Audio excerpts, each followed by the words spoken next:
बरेली के रामलीला मैदान में रावण के पुतले का दहन किया गया।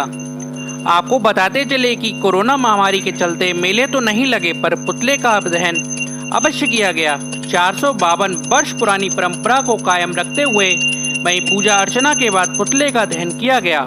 बुराई पर अच्छाई का प्रतीक विजयदशमी का त्योहार मनाया गया।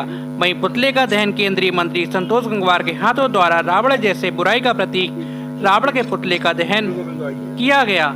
इस मौके पर राम गोपाल मिश्रा, गुलशन आनंद, संतोष गंगवार, बरेली एसडीएम, साथ ही पुलिस प्रशासन मौजूद रहा। जिला ब्यूरो बरेली।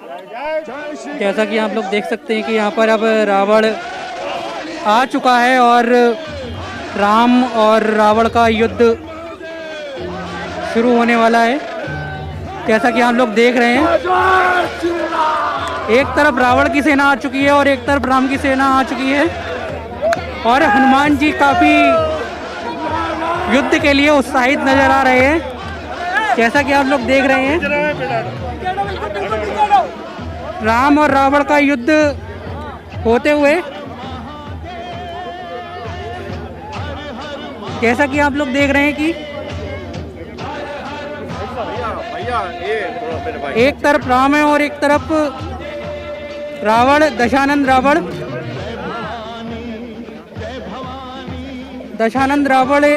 ठीक सामने है और प्रभु श्री रामचंद्र जी एकदम सामने आ चुके हैं। जैसा कि आप लोग देख रहे हैं, राम और रावण का युद्ध शुरू हो चुका है।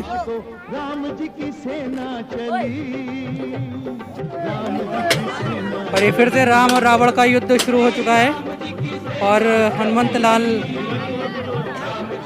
युद्ध के लिए मोर्चा संभालते हुए, एक तरफ राम सेना एक तरफ रावण सेना।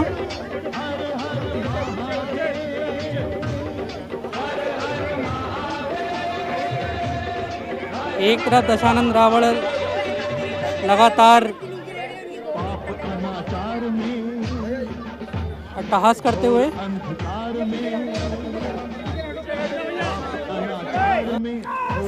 एक तरफ राम और एक तरफ रावण जोरदार गर्जना करते हुए, और एक तरफ हनुमंत लाल लगातार गर्जना करते हुए, विकराल रूप धरे हुए श्री हनुमंत लाल शुरू हो चुका है और हनुमान जी मोर्चा संभालते हुए रावण के साथ। और ये रावण और राम का युद्ध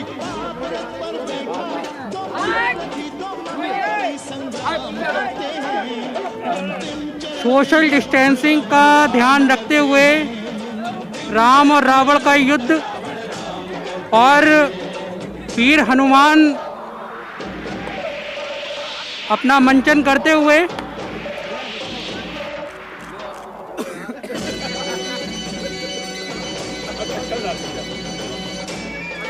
और जो भगवान श्री रामचंद्र के द्वारा रावण बुराई पर अच्छाई का प्रतीक,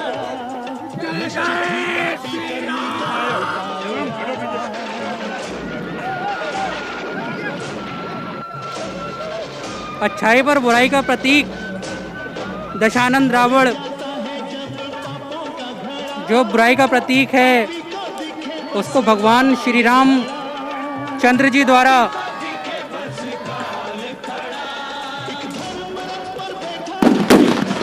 पुतले में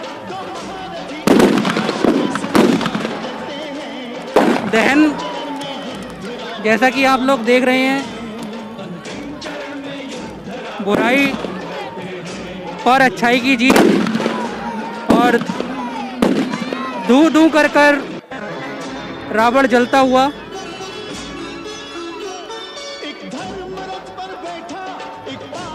और बुराई पर अच्छाई की जीत होते हुए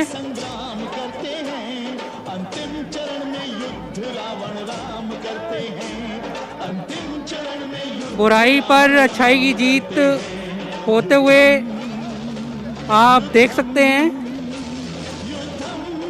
धू धू कर जलता हुआ रावण भगवान श्री रामचंद्र जी द्वारा।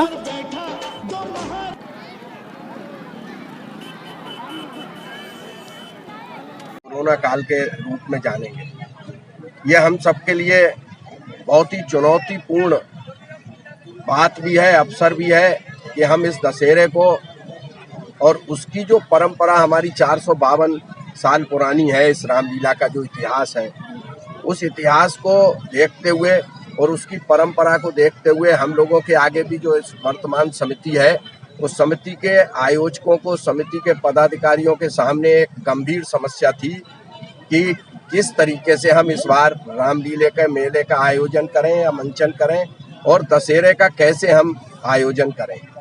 हमने प्रदेश और केंद्र सरकार की गाइडलाइन के अनुरूप, जैसा उन्होंने हम लोगों को गाइडलाइन भी दी कि कहीं भी 200 लोगों से ज़्यादा भीड़ इकट्ठी ना हो, तो हमने उसका भी ध्यान रखते हुए इस बार समिति के सभी पदाधिकारियों के साथ मिल बैठकर अनेकों बार मीटिंग करके और उनके आपसी उसके वजह से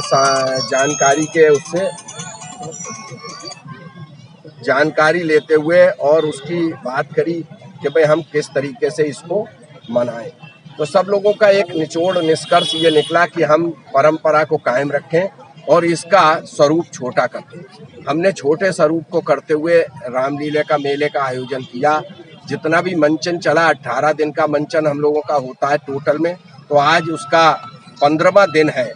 2 दिन का आगे कार्यक्रम और है, 17 दिन का कार्यक्रम हुआ इस बार, क्योंकि एक दिन नवमी में कम रह गया था। हम तिथियों के हिसाब से कार्यक्रम करते हैं।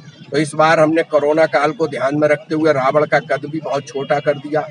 रावण इस बार हमने लगभग 20-22 फीट का फिर भी हो गया है। वैसे तो यहाँ 55 फीट के रावण की जलाने की परंपरा है और उसके साथ हम 3 पुतले, एक मेघनाथ और एक कुंभकर्ण का भी जलाते चले आए।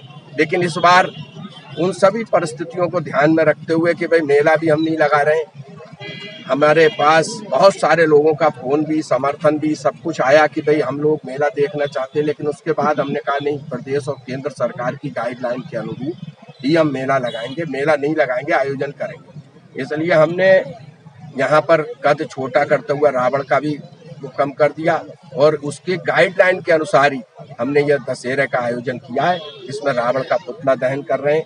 हमने रामलीला का जो मंचन चला उसमें भी कार्यक्रम हुआ।